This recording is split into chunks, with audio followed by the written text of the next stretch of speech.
Bonjour, alors la vidéo du jour ne fait pas suite à un commentaire. Je vous rappelle que vous pouvez poster un commentaire sur ces vidéos pour poser des questions, etc.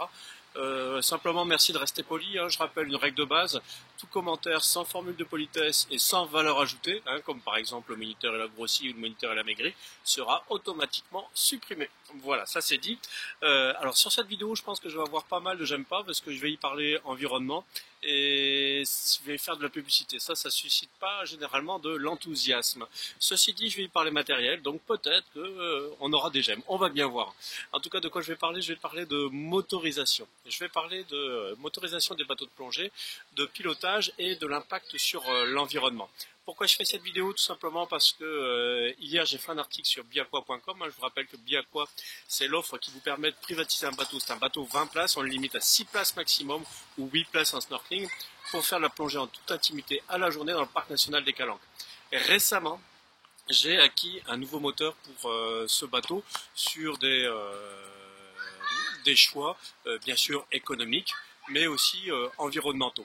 Alors pourquoi j'ai changé ce moteur? Tout simplement parce que l'autre était vieillissant. Il faut savoir qu'un moteur hors bord de bateau ça dure à peu près 3000 heures grand maximum, et donc j'ai fait cette acquisition d'un Suzuki DF250 AP, bien sûr pour des conditions de SAV et puis de prix bien sûr et de consommation. Et en écrivant un article sur cette nouvelle motorisation sur Biaqua, je me suis dit je vais essayer de trouver des arguments environnementaux.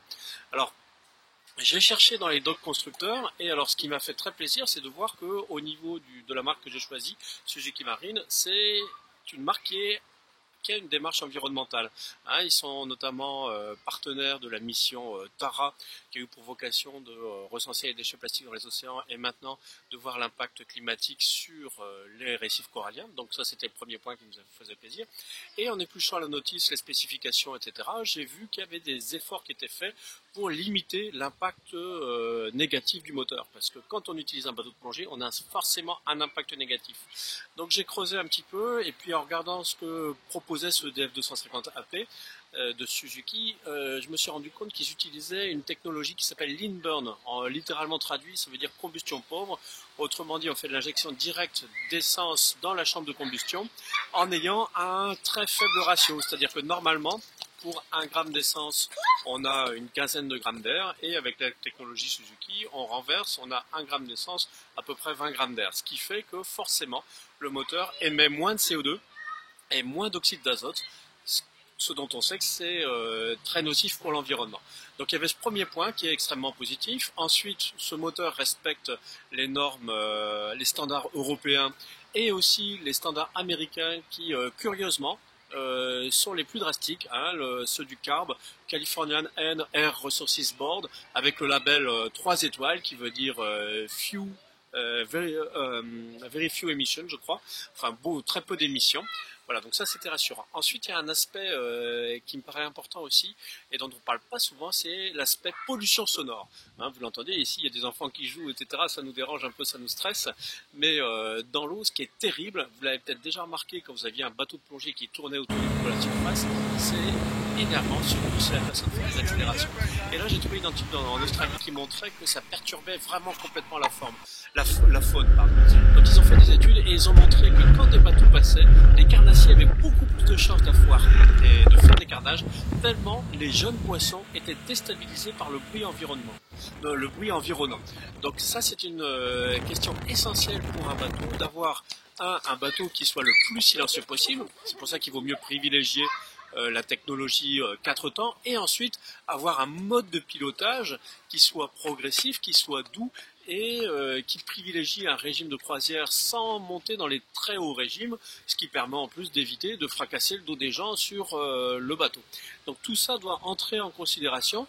Et du coup, je suis assez content de mon choix de motorisation, de mes choix de pilotage et de mes briefings pilotage quand je laisse la barre à quelqu'un, qui est donc de piloter raisonnablement de manière à limiter notre impact environnemental.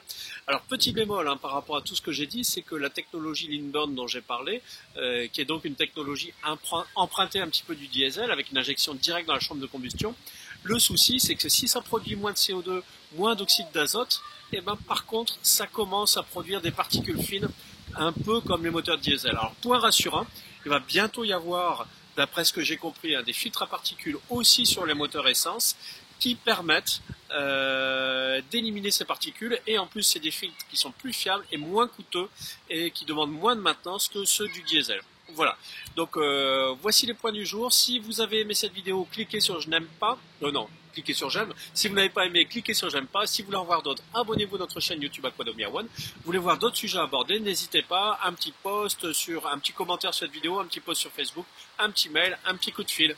Et puis j'espère que vous tiendrez compte du mode de pilotage et du mode de motorisation des bateaux de plongée, des centres que vous choisissez.